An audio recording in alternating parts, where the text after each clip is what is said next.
Hi, everyone. Welcome to Unveiling Islam. I'm David Wood here with Brother Rashid. And Brother Rashid, there are lots of specifics that we can get into when we're examining the Quran. There are all sorts of different issues that arise, things that the Quran says on different topics. But lots of Christians don't even know what the Quran is. They think it's, the Muslim version of the Bible, and that's true in a sense as far as being their core text, but there are some serious differences. So why don't you start us off like at the very beginning of the most basic issues, like what does the word Quran even mean? Quran is from the Arabic word Quran.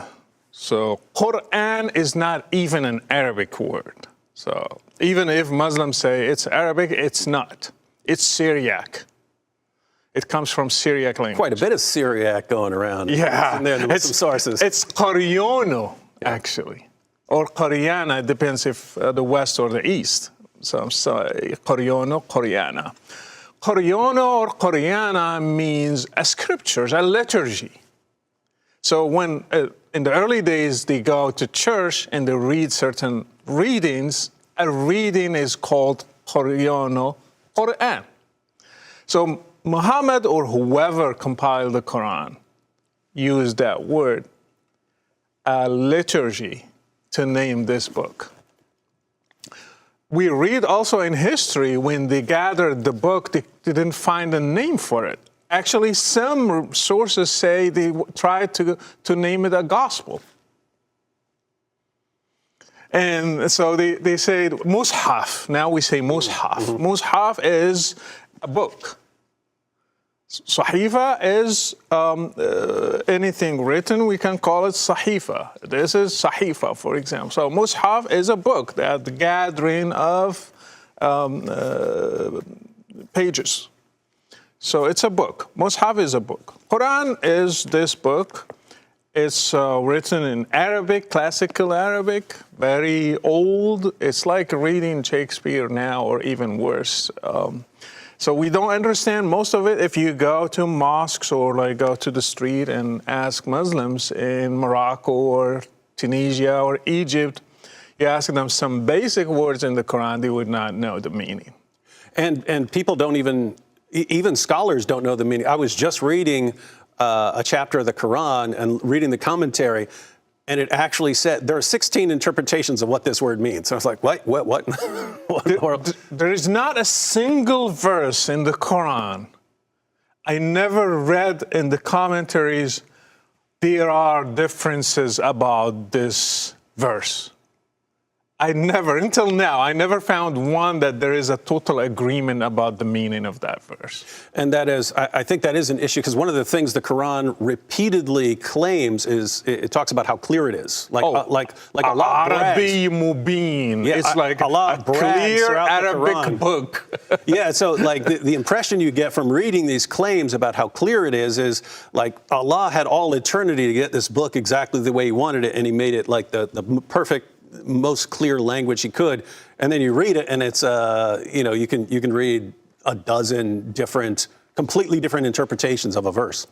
Yes, and it's 114 chapters, and it starts with the longest to the shortest, kinda. Very strange way to arrange your exactly. No chronology, and sometimes it jumps from one topic to another. It's talking about Moses now.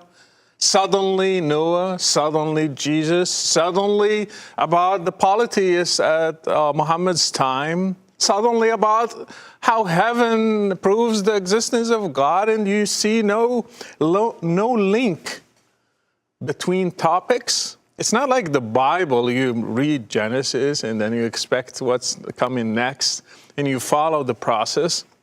In the Quran, there is no chronology, there is no logic. And that's because of the way how it was written. Muhammad had scribes around him. So each time he gets this trance and he starts I think for me it's an epilepsy. We can talk about it. It certainly sounds like that. And then after a while he wakes up and he says, hey, write this verse. It came to me. And they start writing. Then they collected them later. So Of course, they didn't put them in chronology, so they just like kind of gathered them together and just compiled them. And they started naming the chapters. Oh, put that in the chapter that talks about the cow. So now we have a chapter of the cow. Oh, put that in the chapter that talks about Mary. And then we have the chapter of Mary. And then, oh yeah, put that in the chapter of Al Imran or Al Ma'idah, the table. So they put it in the table. And that's why it's like a chaos. It's just a bunch of verses gathered together, put in this book. And when you read it, you get really confused. Yeah, that is an ongoing issue with the arrangement. What's interesting is we can understand why this difficulty arose, because if Muhammad is just, on various occasions when people are asking him questions, then he claims to have received a revelation. They don't have it in a book. They don't have he's not making this book as he goes along, and then they're just adding new chapters to it.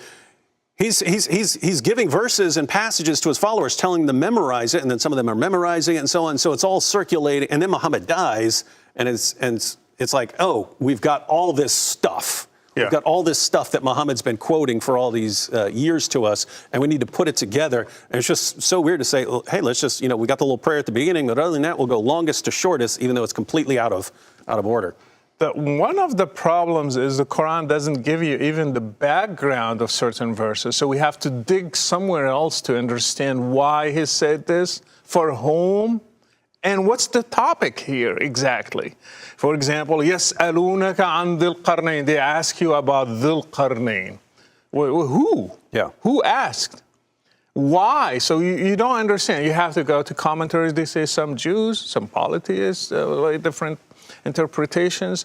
And that started from the beginning of the Quran. You of course, you studied the first revelation, how it came to Muhammad. He told us he was in a cave, and suddenly the angel came to him and said, read, and then the first chapter in the Quran started, which is 96.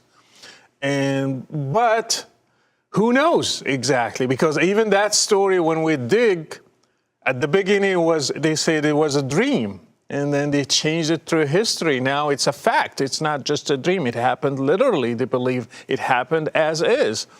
We don't know exactly, and that's why the Quran is just a collection. So that 96 is not even, it should be the first one. Yeah, if you were arranging it in order of revelation. Like you could, there are multiple ways of arranging the material that make sense. One would be in order that Muhammad's receiving the revelation, or you could go chronologically. Like if it's talking about Abraham, put that here. Or if it's Adam about Moses, first, yeah. And putting all these in order. But no, they went longest to shortest. And that's why if you want to study the story of Moses, you will not find it in one chapter. You have to just collect verses from here and there, and then you have the story of Moses. And some of them are repeated literally the same. And if you want to study the life of Jesus, you need to gather from here and there and here and there, and then you collect. It's not like the Gospels. It starts with the birth and then ends with the crucifixion and the resurrection. No, it's not like that. You just go, it's scattered all over the Quran.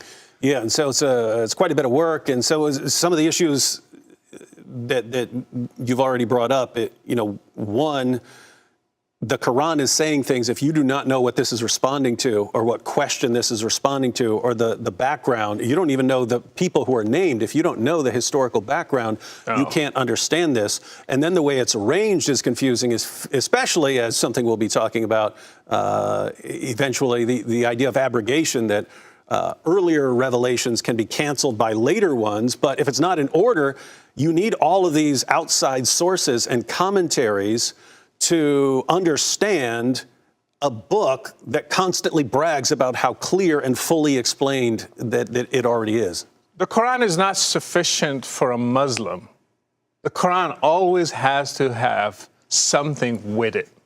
It's not like the Bible. You can read the Bible and it's sufficient for a Christian. For the Quran, you will not understand even some verses, what they are saying, the meaning, unless you have the background and have other commentaries that will help you. For example, when it talks about Zayd divorcing his wife. Who's Zayd? Mm-hmm.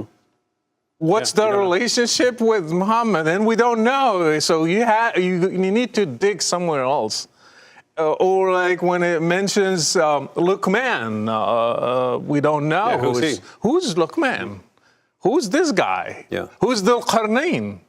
Who's this? So you need to dig. And the problem when you go to commentaries, they don't have one opinion, sir. Many times, as I said, so they have different versions. So you're just, it's a very difficult task, actually. Yeah, and lots of times the sources that you would need to even understand these passages are much later, and so how can I trust them? One more important difference just for Christians who are watching, because you've mentioned the Bible. The Bible's a collection of writings of various witnesses, and here it talks about Adam and Abraham and Moses and Jesus and so on, but it's all just from revelation supposedly to one guy, Muhammad. Yeah, Muhammad supposedly got revelation through the angel Gabriel from God, Allah himself. It's his word, letter for letter, word for word. He had no hand in it. He was just a receiving vessel. Mm-hmm. Like he receives it and then he says it, and it's written in Arabic. You can't pray in other language. They say it can't be even translated. They say the translation of the meanings of the Quran. God will not accept your prayer unless you do it in Arabic, because it's the holy language. And if you want to get really the right meaning, you have to study it in Arabic. That's what they say. Because even translation, it picks one side or one background or one commentary, mm-hmm. and it follows it. Yeah. And so at the end of the day, this all comes down to one witness. It's all from Muhammad, so everything's riding on one guy, as opposed to the Bible, where we've got an entire cloud of witnesses explaining these things to us. And so seems like we need to look at these things a bit more closely, and we'll be doing that in future installments here.